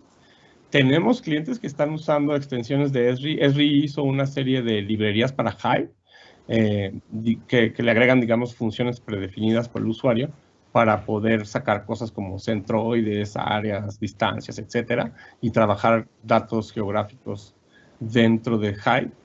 Entonces, sí, no me queda muy claro específicamente qué detalle querría ver, pero con mucho gusto podemos retomar por fuera y entender el punto y ir a más detalles. Ok, buenísimo. Entonces, Andrés Springborn, que fue el que hizo esta pregunta, si quieres, pues nos puedes contactar por privado y podemos ver pues más detenidamente si tenías una duda más puntual en ese aspecto. Y bueno, aquí tenemos otra que dice, podemos ver un poco de experiencia Machine Learning. Sí, ahorita quise entrar, pero mi usuario normalmente es el riesgo de un live demo, ¿no? Yo lo probé anoche. Nada más tenemos ahí un proceso que me parece que es los jueves, y no pensé en eso, que restablece contraseñas, entonces no pude entrar. Ahorita creo que tenemos ya muy poquito tiempo, entonces, pero con mucho gusto, quien tenga esa curiosidad, yo creo que, o bueno, la manera en que yo personalmente enfoqué esta presentación es como para abrir el apetito, pero estamos totalmente abiertos, digamos, a retomar estas conversaciones y seguir con ellas e ir tan a fondo como quieran ver. Podemos hacer ya demos muy específicos de lo que quieran ver en Machine Learning.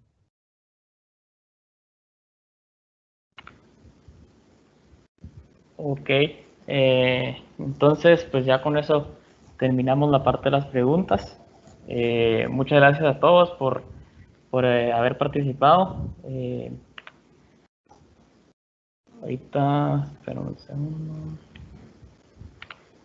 Ok, muchas gracias a todos por haber participado. Espero que más allá de haber contestado sus dudas, pues se lleven inquietudes, ¿no? De seguir excavando un poco más en este mundo.